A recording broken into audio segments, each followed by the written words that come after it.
So we are talking about Your Mind Matters. Now, this is a talk about mental health. What is mental health? What does depression really look like? What does anxiety really look like?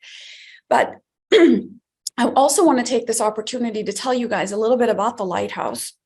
We are one of the largest clinics that serve psychology and psychiatry, as well as occupational and speech and language services in the region.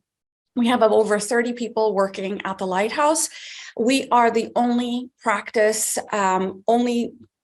clinic that is licensed to provide the International Mental Health First Aid certification to individuals. And we have proudly trained 3,800 people in the last few years for mental health first aid. We're one of 23 countries that has that.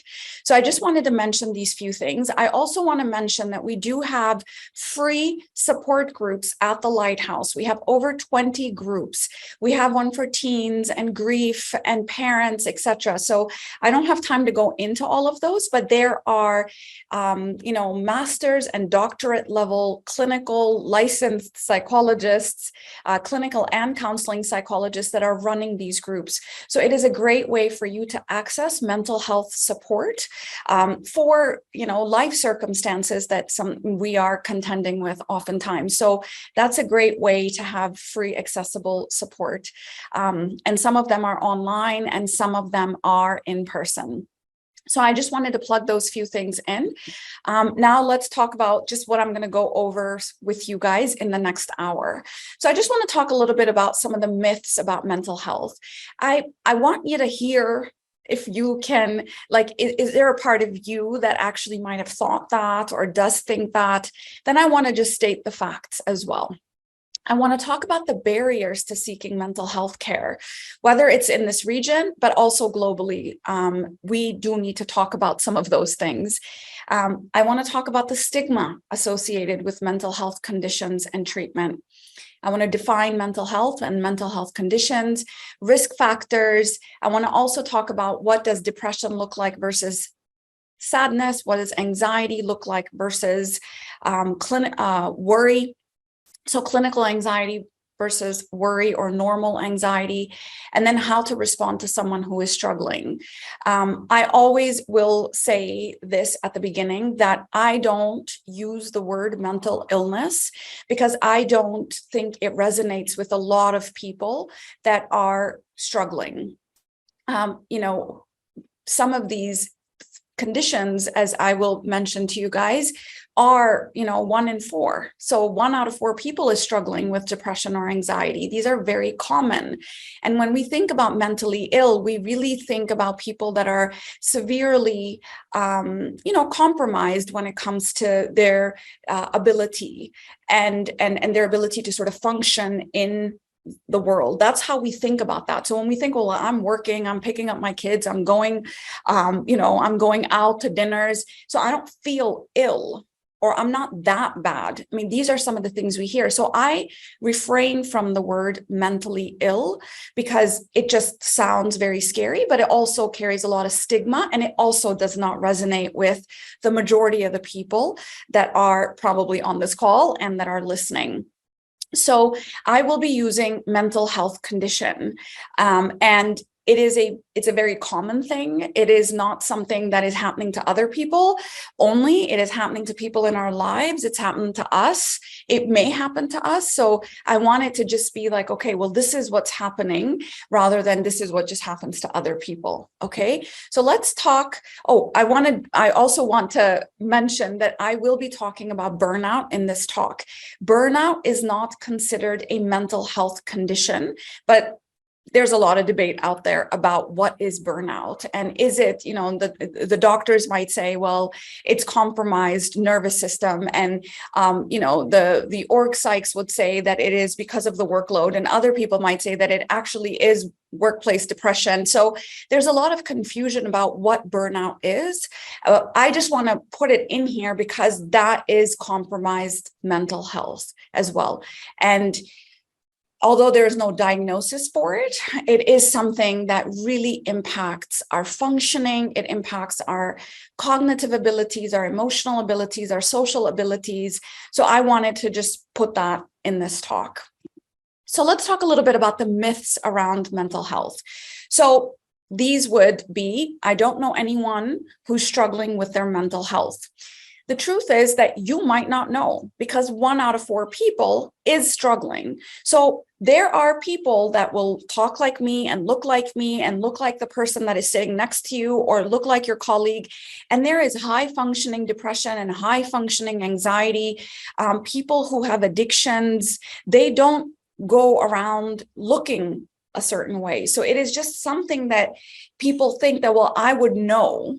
Now, obviously, the more compromised we start to get, you start to notice that, okay, this person is, they look tired and they look exhausted. They're not as engaged. Their eyes are not as, sparkly as they used to be. They are not taking care of their appearance the way they used to. Those would be some indicators, but majority of the people are keeping up with many of these appearances, but still are really, really struggling. Think about some of these big stars, right? You would never know, because we know how to put up an act. So that would be a myth. Mental health conditions are untreatable. False. This is not true. They're actually highly treatable. And that's why I think just talking about them and knowing that, okay, well, this is not something I have to live with.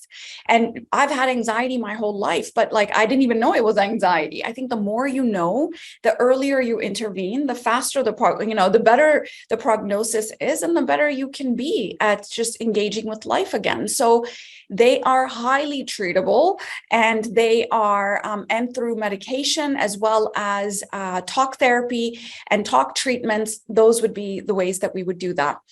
A mental health condition is a sign of personal weakness. Now, in this region especially, but across the board, I would say that this is a thing that people actually I feel so I feel so weak, as if it's, as if, being able to or wanting to seek support actually means that something is weak in you. We're human beings, we're tribal beings. We've done it with each other, in the sense of being with each other, living with each other, caring for each other for eons. And now we think that we should have to do it all alone. And we're wondering, why we feel so compromised. So that, that would be a myth. I only need to take care of my mental health if I have a mental health condition. This I hear a lot, that most people, it's almost like, only going to the dentist when you have a cavity. No, you have to go every 6 months to make sure that you have a dental cleaning. You have to brush every day. You have to floss every day, multiple times a day. And then you avoid getting that root canal, right? That's how we think about preventative care. We think about preventative care when it comes to our physical health. You exercise, you eat right, and then you avoid having to go see an endocrinologist or an internal specialist, or, a doctor of any sort of physical medical condition. But we don't think about mental health that way. What is your mental health hygiene? We're not thinking about that this is something I need to tend to every day, and that I am preventing a condition when I tend to it. And when I start to feel a bit wobbly, that's when I know that I need to intervene, rather than waiting till I am completely compromised. And that way, treatment is going to take longer. So this is where taking care of our health in a preventative way is going to be very important. If I ignore my emotional pain, it will go away.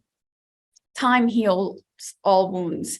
Someone really wise said that, but I think it was taken out of context somewhere.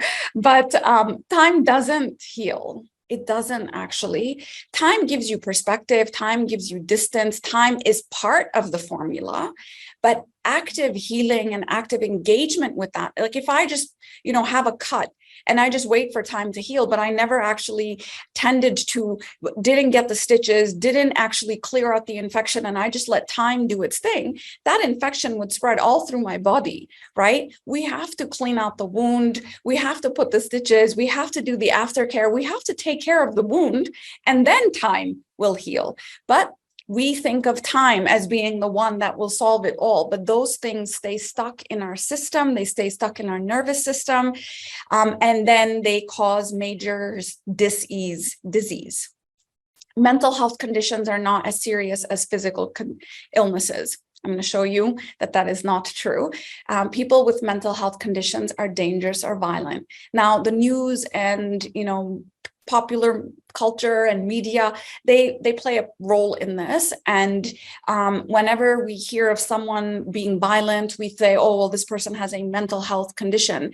So all we hear about is these violent individuals who had a mental health condition, but we don't hear about all the other people in the day-to-day that are also struggling. So we then just assume that, most people that have mental health conditions are violent. And it's a really, really powerful stigma that is around there. But the truth is that 1 in 4 people are struggling. Look around your life. 1 in 4 have struggled, are struggling, or will struggle. Okay, they don't discriminate if you do have a mental health condition. It doesn't matter what your IQ is. It doesn't matter what your age is. It doesn't matter what your gender, race, religion. It doesn't matter. You could struggle with a mental health condition. Sometimes we think, oh, is it maybe I need to strengthen my relationship with God. And spirituality has a very big part in, it's a protective factor, but that isn't, sometimes we think that, well, that might fix it all. But sometimes, there's biopsychosocial reasons for it. And you may still need support as you continue to engage in your religious and spiritual practices. So alongside of that, you may still need to get professional support. So I think this is when we think that, well, I should know better, I should be smarter, or come on, I thought I was over this, or no, little kids can't struggle with that. Kids as young as, even infants can have, compromised mental health if their maternal mental health is compromised. So you see that a child is sort of disengaged, they're not attaching well. And I'm not saying that's diagnosable at that time, but it is something that every human being who has a nervous system, who has a heart, who has a mind, could struggle no matter what their age is, no matter how old they are, no matter how much experience they have. I also want to say that every 40 seconds, someone dies by suicide. That's a really big number. Just during the, duration of this talk, so many people will take their own life because they just couldn't cope, they didn't want to live, they didn't want to seek support, they couldn't seek support, there was too much shame around it, there was too much stigma around it. The reasons are many, but this is when a person really feels like they are really, they can't go on anymore. And that's happening more and more. Depression is the leading cause of disability worldwide, and it is a major contributor of the global burden of disease. This is World Health Organization, the UN, the World Economic Forum. Everyone is talking about the burden of disease on communities, on families, on corporations, on governments. There is a burden of this disease, and we need to be talking about it so we can do something about it. And it is the second most common condition. Take all the physical and all the mental health conditions, and it is the second most common condition out there. Now, if we look at the disability, so when I'm talking about severe debilitating depression, there is high functioning depression, and that doesn't fall on this. But if we're talking about debilitating depression and disseminated breast cancer, it actually is the same as disseminated breast cancer. That's how debilitating depression is. When we think about moderate depression, now this is a lot more people, it's like having relapsing MS, severe asthma, chronic hepatitis, if someone came and said, I have relapsing MS, we would be like, oh my God, like, do you have medical care? Like, are you taking care of yourself? Are you tending to yourself? Like, we would have so much more compassion. But if someone says, I have depression, we're like, okay, man, come on. It's all in your head. Get over it. We just don't tend to it in the same way, but it is disabling for people to struggle with this mental health condition. And if we think about mild depression, which is a lot more people, it's like having epilepsy. Now, we would never, ever use with epilepsy that, oh, it's all in your head. We would not say such things, but we do when it comes to, we push ourselves in that way. We don't have that same compassion that we would if we had epilepsy. I would have a lot more compassion. I would have a lot more consideration for myself if I had epilepsy versus depression. This is how people think. And so this is why we are having this conversation on World Mental Health Day. And so I want to say that there are barriers to seeking mental health care. There is a 25% increase in the prevalence of depression and anxiety worldwide post-COVID. Now, COVID had a lot to do with it, but all the other factors that came along with COVID, whether it was volatility, uncertainty, ambiguity, all of these things that actually contributed to people feeling very, very overwhelmed, isolation, grief, unprocessed grief, all of that. It's almost like we're congested right now with all of our suffering, and we haven't had any time or place to process that. And we're just supposed to get on with normal and move at this kind of speed that we are in. So this is where a lot more anxiety is coming in. And an estimated 12 billion working days are lost due to depression and anxiety. Working days, I mean, this is about being productive in our society. This is not about the bottom line. This is about, am I feeling like I'm contributing to society? Am I feeling productive? Am I feeling like I can engage with my life? That's what this is about. 12 billion working days. So why are people not seeking support? One of the main issues, especially in this region, is stigma. Around the region, whether it's Pakistan or Saudi or the UAE, we are talking about collectivistic cultures. And in collectivistic cultures, stigma is a big barrier because your social standing and how people will think of you is a very important thing. And because of that, there's also a lot of misinformation. So all of those things that I say, oh, people are violent, and oh no, I wouldn't want to marry someone who had a mental health condition, or I don't know what that means for, my workplace, so I don't want to hire someone. So stigma does result in prejudice, and it does result in discrimination. And so there's a lot more shame associated with it. There's a lot more isolation as a result of that. And people don't want to talk. They don't want to say, well, what are they going to think of me? Will they fire me? Will they not, will I not find a partner? Will I not find a place in this community? That's a really big deal. And because there is little awareness about mental health, people actually don't even know that they need mental health care. They just think that this is just who they are. They think this is their personality, but they don't realize that they've been struggling since they were 18 or 17 with anxiety. And that actually, if you treat it, you don't actually have to live like that. So they live in this constant state of hypervigilance or, an overactivated nervous system, but they don't realize that actually that could be treated. There's also a high cost associated with individualized care and mental health insurance. These things, we're still working on some of these reforms, but that is one of the reasons why people will not seek care. But there are parts of the world where there is group interventions that are happening. Now, group interventions requires us to break the stigma, right? I would go for a group intervention for maybe cancer, support, but I would not go for group intervention for anxiety, right? An evidence-based treatment that is delivered in a group format. That is not something more people are willing to do in this part of the world. And so they want the individualized care, and that comes with a high cost. And so they don't engage with that, and they continue to suffer. And mental health insurance is just across the board around the world. It's not something that is accessible to many people. There's also a shortage of mental health care providers around the world, in the region for sure, but around the world. Mental health care providers are burning out. They are, they also had to go through COVID. They also have grief. They also had things that they were tending to and struggles that they have. They're human.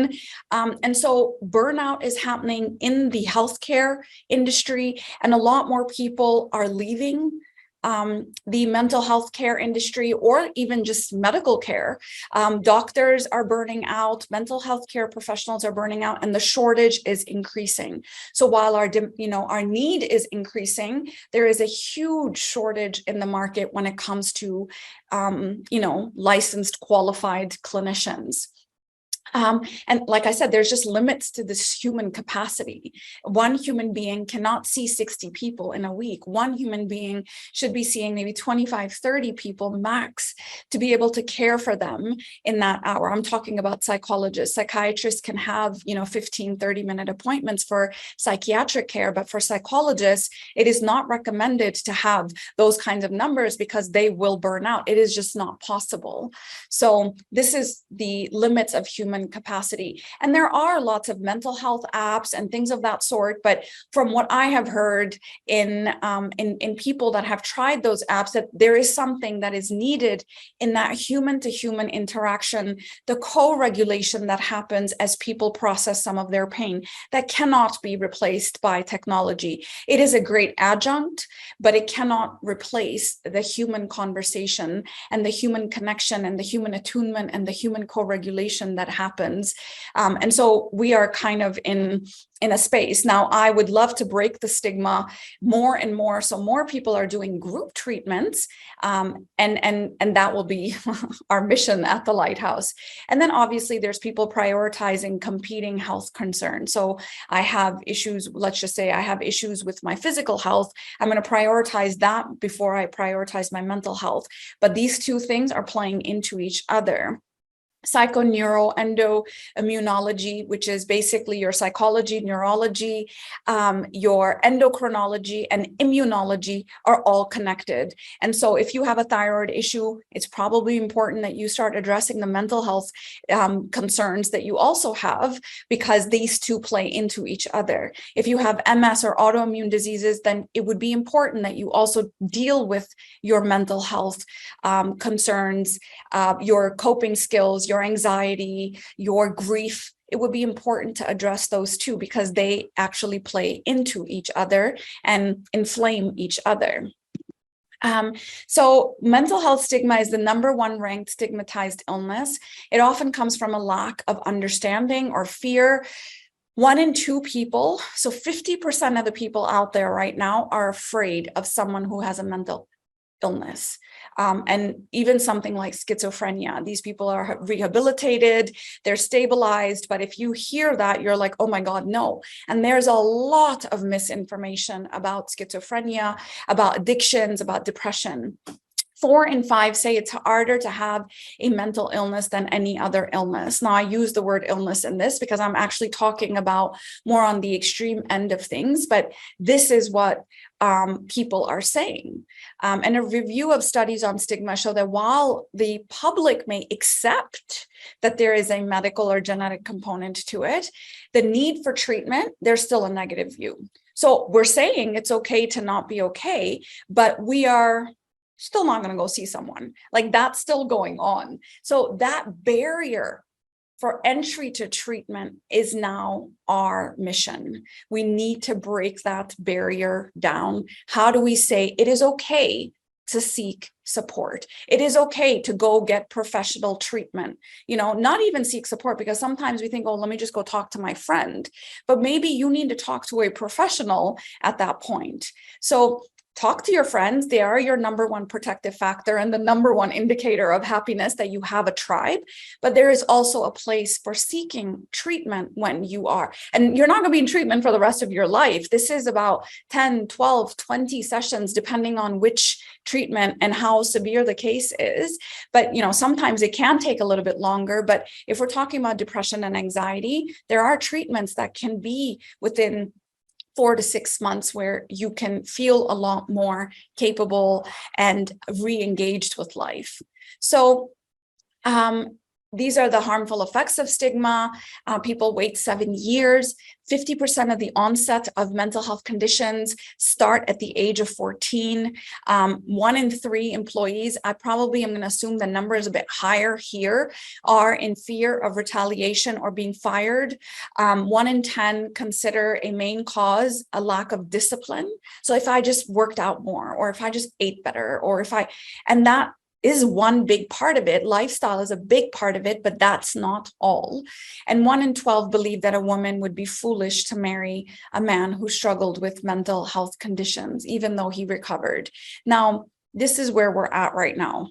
This is what we've got to work on. And I know that some of you guys are like, oh, well, I kind of think that too. This is where, if you think that, then that is your cue to go get educated about mental health literacy.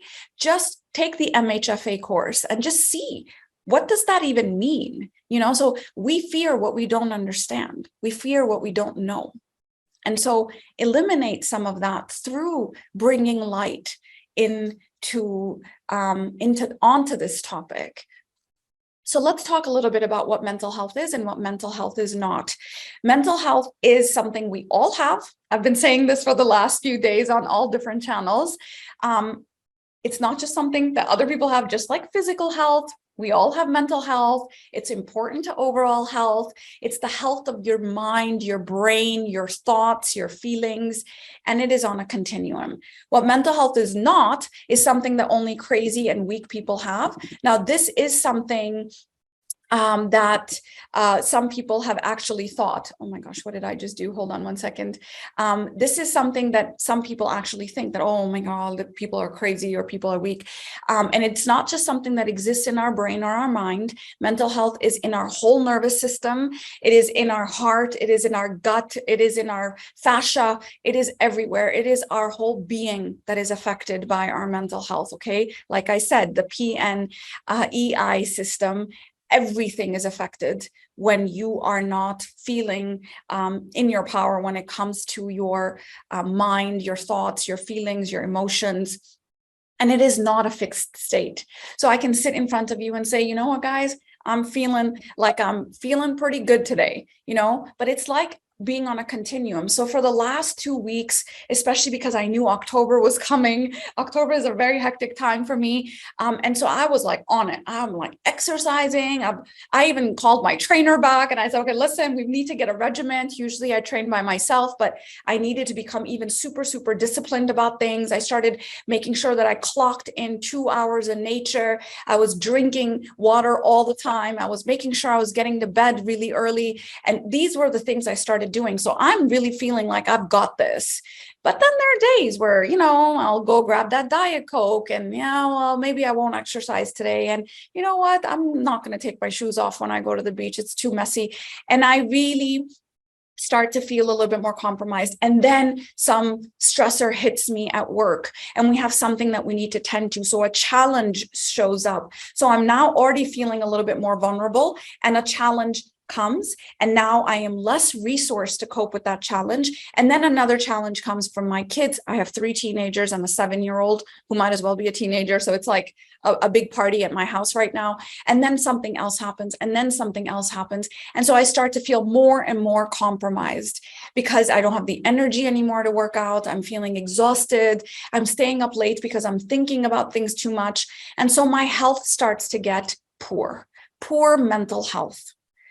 Outside of that is a mental health condition. If I stay in the state of poor mental health and I don't say, all right, Sal, come on, you've got to, see your therapist. You've got to, talk to your friend, you've got to get your physical body in check, you re-engage in meditation. If I don't pull myself back in to this place and I stay in the place of poor mental health, eventually that will become a mental health condition like depression.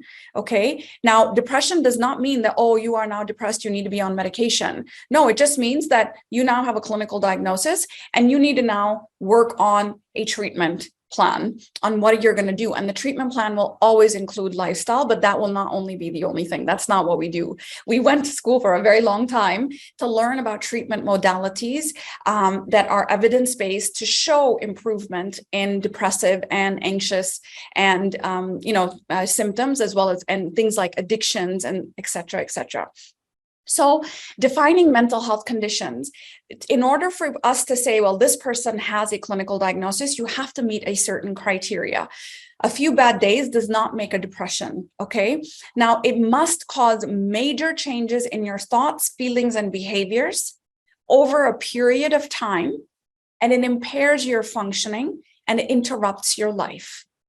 Now, that means that I have been feeling a certain way for over 2 weeks. I'm no longer, I've called out of work at least 6 times in the last 2 weeks. Even when I show up to work, I'm disengaged.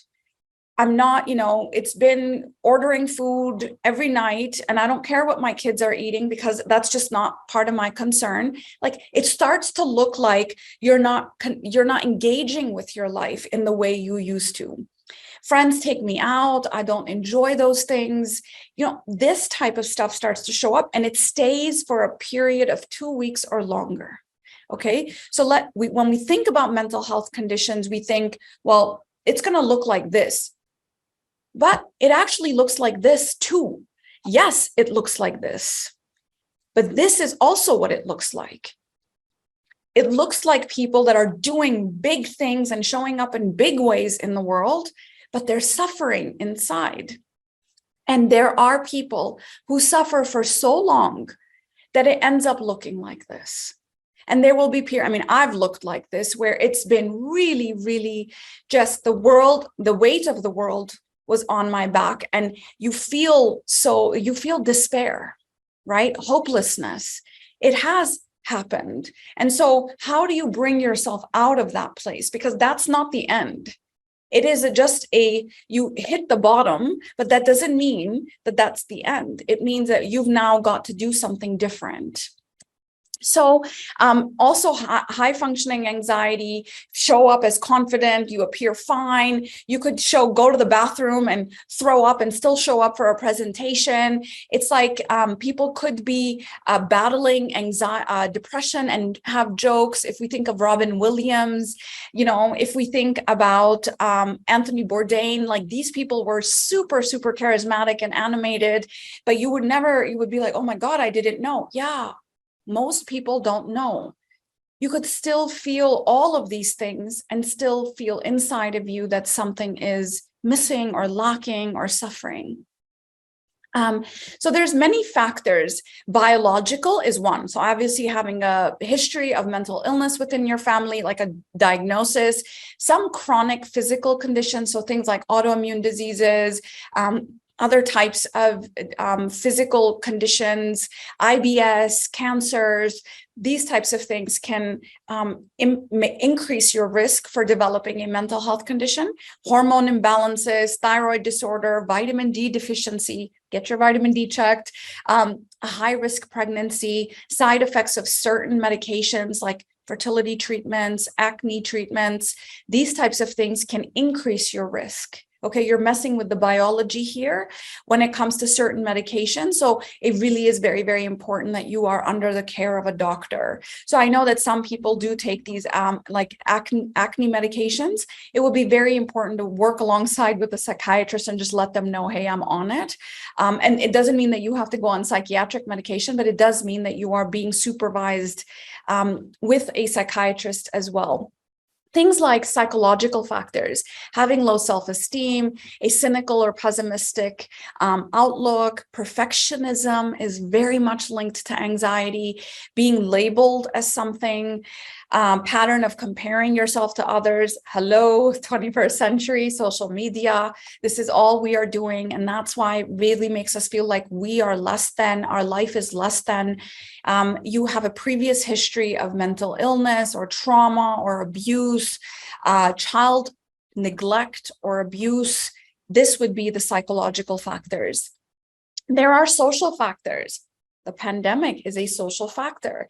Being an expat in this region, or any region, but I'm talking to this region, is an expat. Loneliness is a factor in mental health conditions developing. Bullying, racism, unstable political environment around you, divorce or any type of relationship issues, financial issues, minority, loss of a loved one. These would be social factors. And then there's lifestyle factors. These are the ones we can control, right? So if I look at my psychology and I look at my lifestyle, these are going to be my points of entry. I might not control the pandemic, and I might not be able to control racism at this point. I can only control my world, but I'm going to focus on the things I can control and build some resiliency and some advocacy around the things I need.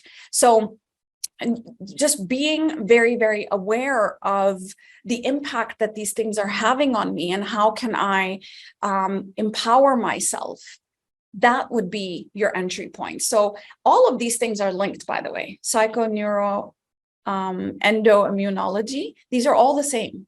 So poor diet, exercise, sleep, I mean, I can talk on and on. Social media, excessive social media consumption has been proven to impact your mental health. Replacing all of our interaction, our human interactions with like WhatsApp voice notes or a phone call or a Zoom. No, guys, we need human-to-human systems. We're meant to be with each other energetically. So that's where I think a lot of us are feeling quite dysregulated. So let's take a closer look at depression and anxiety. I'm going to run through these very quickly, but just so you understand that there is a difference. So everybody is going to get sad or has been sad at some point in their life. Sadness is a normal human condition. It usually lasts a few days. And even when you're sad, like there are some things that you can still find funny and then you feel sad again, and then you still find funny. And then, like you can still feel joy when you have sadness. Like there's still an experience of joy. You can still take pleasure in things. And, there's obviously like, oh, I don't really feel like going out, or no, I don't want to go, but it's your favorite restaurant. Nah, I don't feel like it. Like that stuff it's still happening, but it lasts 4 days, 5 days, maybe 6 days, a week. But it usually you will get on and you'll be fine. And, it'll be usually a result of something that has happened in your life or some thought that you're having about your life. You're not thinking suicide. You're not thinking hopelessness. Depression is a clinical condition, okay? And it lasts 2 weeks or longer. For most people, 7 years is where we're at. Like that's how long people will live with something. They're no longer enjoying the things they used to enjoy. This is one of the hallmarks of depression, is that you don't want to be at home because that doesn't make you feel good. And you go out and you don't want to be out. And you just are like, this is where the hopelessness sets in, because no matter where I go, I'm not able to find joy. The human being is a very resilient and innovative and creative being. So I can't go anywhere without feeling like this. And that's when hopelessness sets in. That's where you say, how come I can't pull myself out of this? I'm burdening the people in my life. I'm really becoming such a downer for people in my life. The guilt comes in, the shame comes in, and there are major changes in your neurochemistry that starts to happen, and you really start to feel quite dark. And that's where suicidal thoughts or behaviors will come in. And oftentimes it doesn't mean that, oh, I'm going to take my own life. It shows up as, I don't want to live anymore. What is the point of living? This is what we mean by suicidality. This means that I don't see any hope. That's what depression looks like. And it does last all day, every day, for more often than not. So this is not one day and the next day you're fine. This is for 2 weeks. It becomes a state that you're in. And these are some of the things that you're going to see. For 2 weeks, a loss of pleasure in activities, tearful, or for men, it shows up as anger. For me, it also shows up as anger, so men and women both, but generally speaking, anger is a sign of depression also. Lack of energy, you can't concentrate, you're slow, or you become agitated, you can't sleep, or you sleep too much. You can't eat, or you eat too much. So people either lose weight or they gain weight. People either sleep all day or they can't sleep at all. Any changes in your sleep or diet or appetite is also going to be a sign that we're looking for. Irritability, feeling guilty, really feeling like everything is your fault, and just thinking about death a lot more. This is a sign you need to talk to a professional. This is not something you are going to overcome without professional support. And like I said, it doesn't have to be lifelong support. This is something where you learn a certain way, or you take medication for a certain amount of time, and then you come out of it. So this is a sign that this is clinical depression. Clinical anxiety. So anxiety is on a spectrum. Dr. Hussein from the LightHouse on Instagram talked about just it being on a spectrum, and there is healthy anxiety. The healthy anxiety makes us study for an exam. It makes us look both ways before we cross the street. It makes us buckle our seatbelt. It makes me prepare for this talk before I come. That would be healthy anxiety. Unhealthy anxiety is where we become quite clinical in nature, and that's when it is long lasting. It is debilitating. It is panic inducing. It is flooded nervous system. It is fight or flight all the time. So I'm worried about something, but it's temporary, and then it's usually like brought on by something, an upcoming deadline, or I missed a flight or something. And maybe a life change, maybe I recently got married, maybe I recently gave birth. Some of these things could result in you feeling worried, but it becomes clinical anxiety when it's debilitating.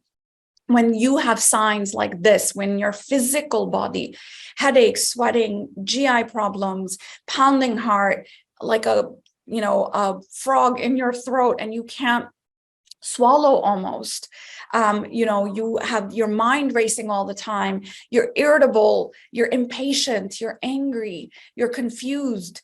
Now, you don't show up as all of these, okay? Just say, oh gosh, that does sound like me. So I've been feeling like this quite some time. So it's not like you have to go through the whole list, but yeah, for example, I have like a high energy, heart rate type of thing. So my heart rate doesn't feel high when I'm anxious.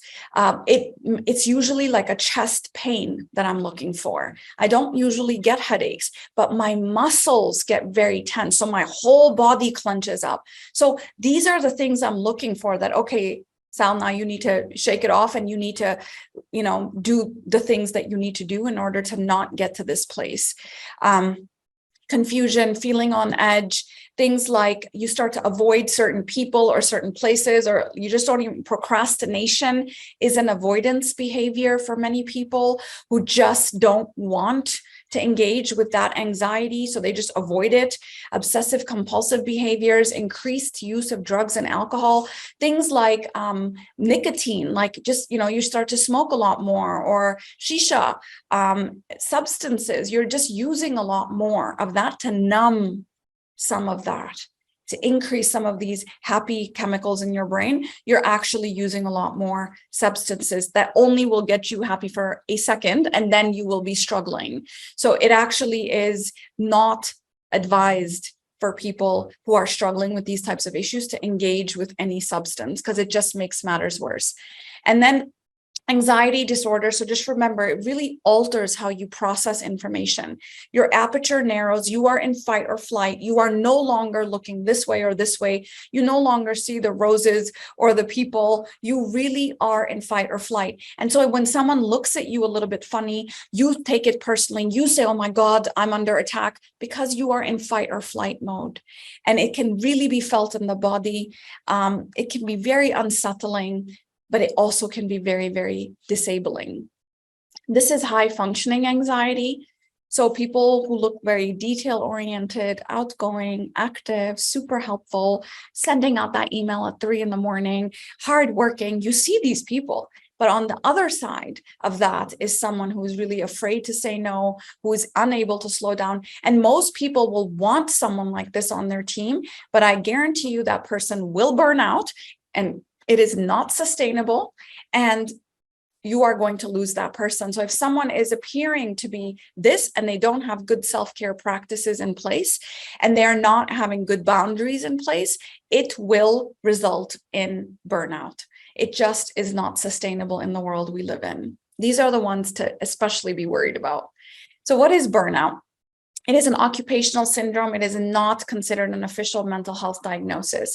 It's 3 things that people talk about: physical or emotional exhaustion. You're done, you're depleted, you're in immobilized mode. Your body is saying no more fight or flight. I got nothing for you. And you literally feel shut down. And there's like a lot of cynicism and skepticism, like, what's the point of all of this? Why am I even doing this? There's a sense of apathy that sets in. And obviously there will be loss of productivity, or just, not as efficient or effective in their workplace. So this is how it shows up in the workplace. I put the symptoms of depression and burnout, and they're going to overlap. So it may show up in the workplace as this, but this is how it is showing up. And that is really your nervous system saying, let's play dead, because we can't fight or flight, right? There is, as vertebrate animals, we have this ability to immobilize, like just freeze. But it's not like a frozen state. It actually is an immobilized state. Just play dead. That's what your body is doing. Shut it down, because this person is in deep threat. If they continue to release these chemicals in their bodies, they will get physically ill or die. So let's just shut it down. This is what burnout is when it comes to, I'm speaking from a very nervous system perspective, not from the occupational syndrome. I'm just telling you what happens in your nervous system. So stress is when you are still having this energy and you're reactive, and there's a fight or flight in you, and but you're just feeling tired and edgy, and you just don't feel good about life, but you're still going on with it, and you're still dealing with work, and you're still showing up to work. It's exhausting. You're just not happy. It could obviously develop into that, other things there, but with burnout, there's just this kind of shutdown, blunted, distant sense of like, what? I don't know. I don't really care. I don't really feel like doing this anymore. I give up on this organization. I give up on these people around me. No one is with me. It's like a detached way of doing things. And it really starts off as like people, good stress. Not all stress is bad, but the window is very narrow as to how much good stress you should have in your life. And then there's things that start to get a little bit wobbly, and now we are in unmanaged stress. And we really are, now it's time. Like, this is when I say, oh, pull it back, come back to the center. You're moving into another place now, because I don't want to get into that chronic stress. I have been burnt out before. So I know when I start to feel even slightly wobbly, this is when I start to rebalance. This is when I start to do some boundary setting. This is when I start to take care of my mental and physical health. Chronic stress, you don't want to get to this place, but if you are, this is when you need to maybe take time off of work and develop deeper self-understanding that what is it about me that is resulting in this? Is it my ability to not say no? Is it my people pleasing? Is it my fear? Is it my fear or lack of rejection, or there's so many psychological factors as well as social factors that could be resulting in this. But now you've got to turn up the amp on self-care. And this is when you burn out. Like, if you're not, this is how it happens. You don't just wake up one day and burn out.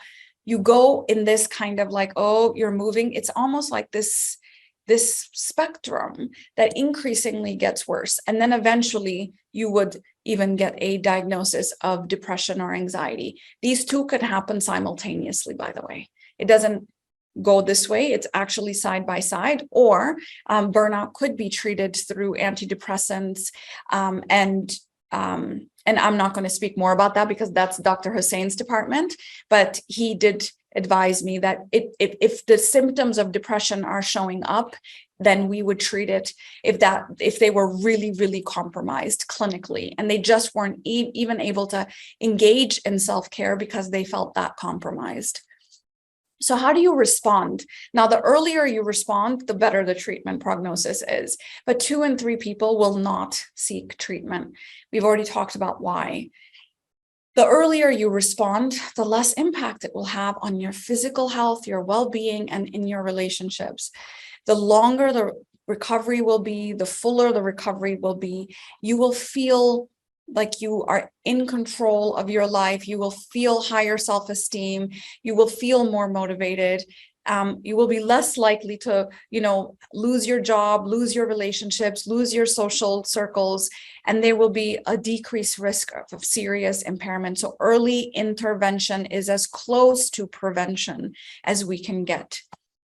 And so these are some of the people that can, like, if you are starting to see some of these things, like, immediately call a professional. But even if you've seen some of the things that I've mentioned earlier, that would be the time for you to start having conversations. If you are in this place, go to the first 2, psychologist or psychiatrist. If you're having substance abuse issues, if you're having panic attacks, if you're really thinking about self-harming, if you are really feeling a lot of suffering due to bullying or abuse or harassment, if you're grieving and you can't, move through that, this would be the time when you really feel like social and emotional functioning is being impacted. Contact a psychiatrist or a psychologist, and maybe even in that flip order, psychiatrist and then psychologist. And then if you are struggling, go talk to a mental health first aider or a GP and see if you do need this type of care. What you should say to someone, or what you should not say to someone who comes to you when they are struggling. Things like this. I know we mean well. We all say it because we mean well. But if you had a stronger relationship with God, or if you have a stronger relationship with your husband or your wife or your mother or your father, if you were strong, it wouldn't have been happening to you. We say these things to people. They're harmful. It's all in your head. Just come on. Just shake it off, or stop being so negative. You think really negatively. Maybe if you thought positively, you wouldn't be feeling like this. We wouldn't say that to someone with epilepsy.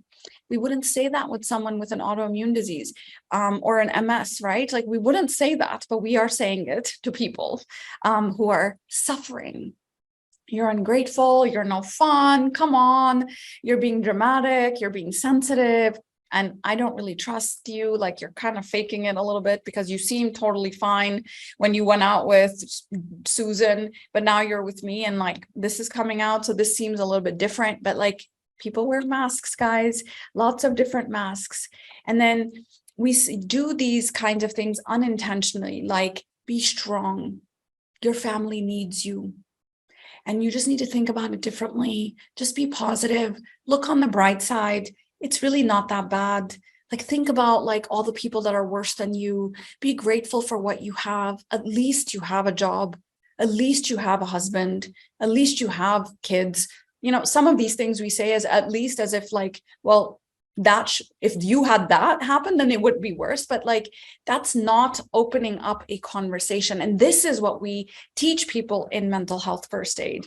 How do you respond sensitively to someone who is coming to you and saying, I'm hurting? Because we're going out there and telling everybody, reach out and talk to someone. And, it's okay to not be okay. But then I come to you and you say these things.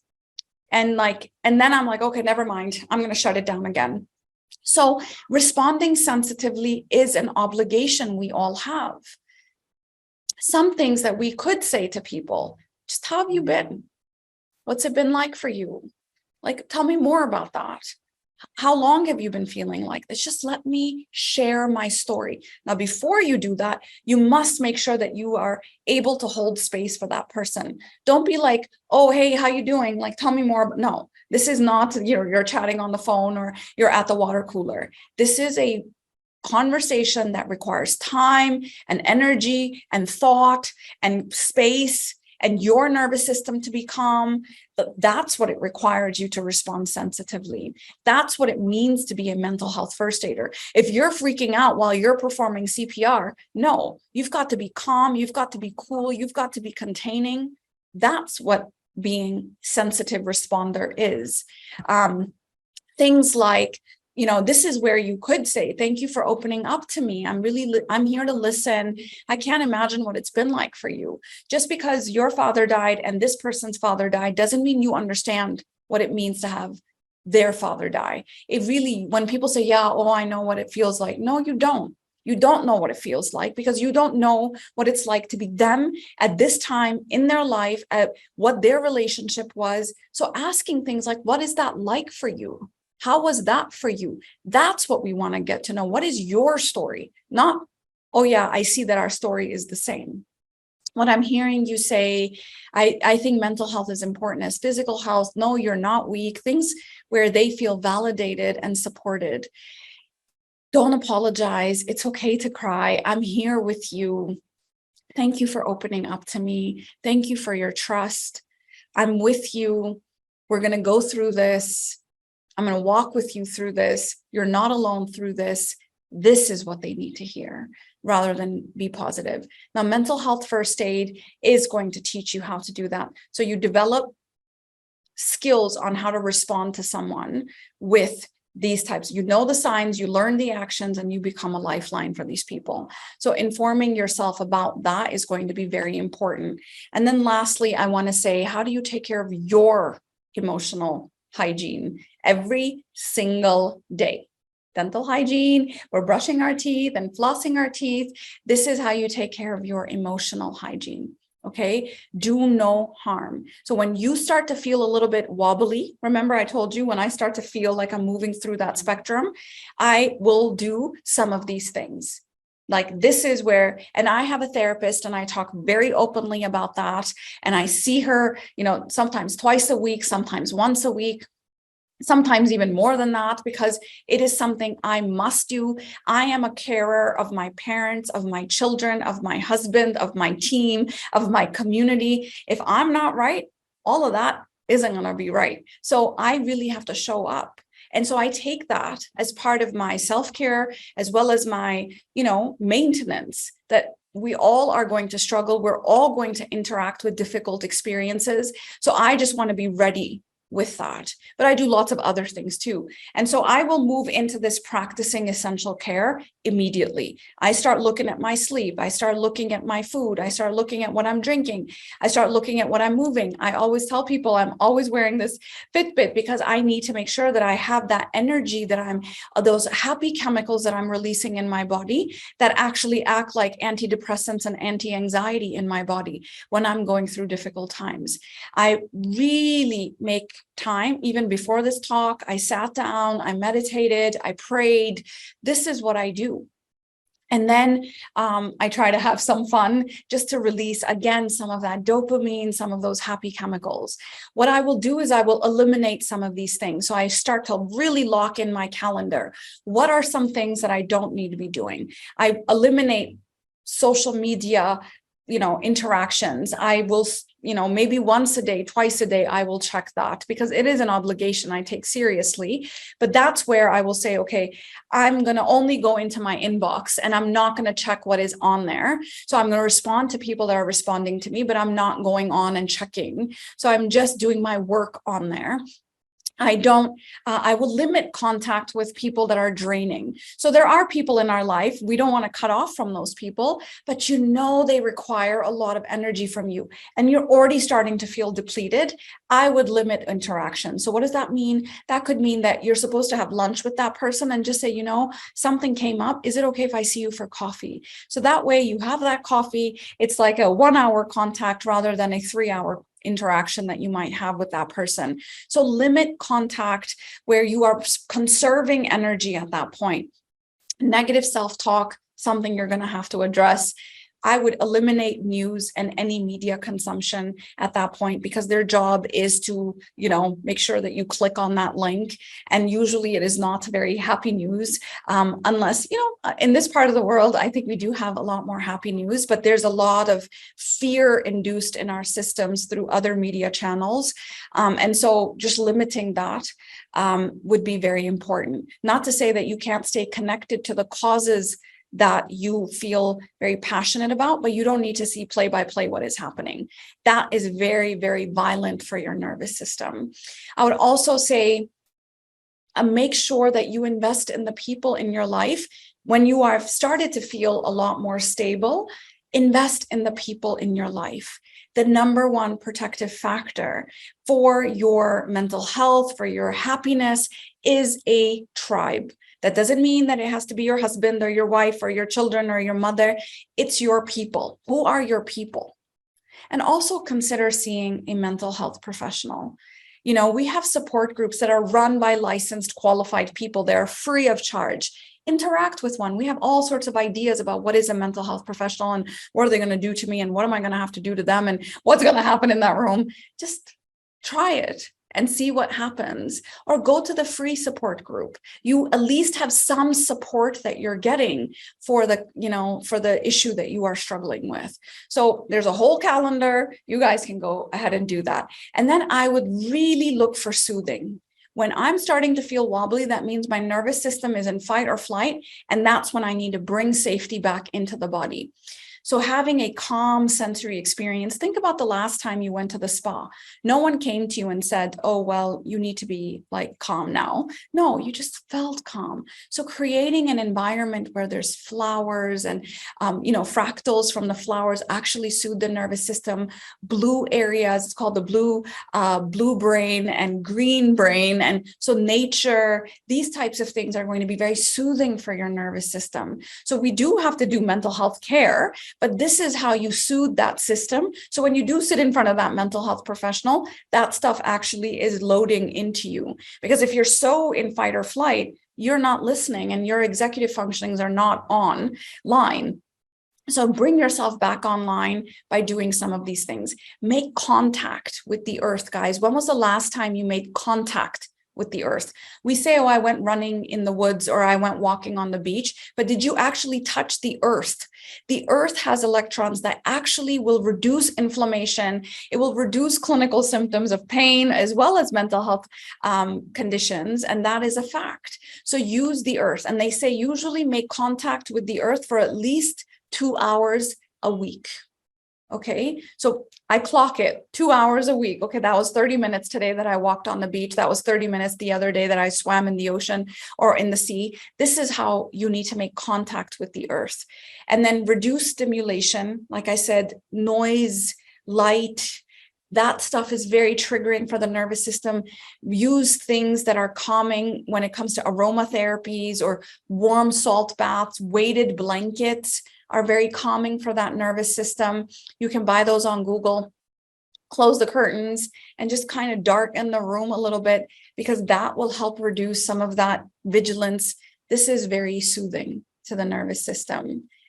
I just want to take some time to maybe answer some questions right now, and then I'm going to jump on out of here. So someone is, I'm going to keep these questions anonymous. Yes.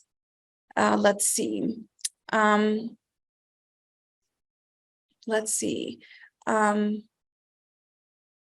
So when someone says in the world of evolving towards automation, resulting in reduced human interaction, what is being done to ensure the automation consultation process consider implications to human mental health? I think this is ethical use of technology. And there's a whole field of that, ethics in AI or ethics in technology. And most people have not informed themselves of that. So this is something I take very seriously at the Lighthouse, and probably the only business that doesn't have an app yet. But, I think there is a great benefit in these things as a supplement, as a great benefit as an adjunct, but it cannot replace human interaction. This is my strong stance on that. There are lots of different mental health resources in the UAE. The LightHouse is one of them. There is a hotline in, I believe, in Abu Dhabi for calling in for crises. I'm not sure what the process is, but it is something that they've launched recently. Let's see. Pressure is the same thing as stress. If you're feeling pressure and you're feeling, pressure in your mind, that would be the same thing as stress. Someone says, in this country, I feel everyone takes pills for a solution for everything. I think if you see an ethical doctor, a psychiatrist, you will know that they will look at those biopsychosocial reasons, lifestyle reasons for, and ways of intervening. So medication we use as a, I don't want to say the last resort, but it is something that we do need to consider when someone doesn't feel like they can get out of bed or they can't feel like they can function through their day. I think that is an important time when you need to be thinking about medication. But the whole goal will be, how do we get you off of that medication? And there are some people who continue to stay on that medication and they just have different neurochemistry, but that is a conversation that we must have with a psychiatrist. It is a very, very, very, there's a lot of misconceptions and misinformation around psychiatry, especially in this part of the world. So we hope to have more of those conversations. All right, guys, I'm going to stop sharing now. I've got to run off to another appointment. Thank you all for being with me here for this really, really important topic. Like I said, if I didn't answer your questions, please make sure that you send me a message on LinkedIn or on Instagram. And I look forward to seeing you guys there. Bye.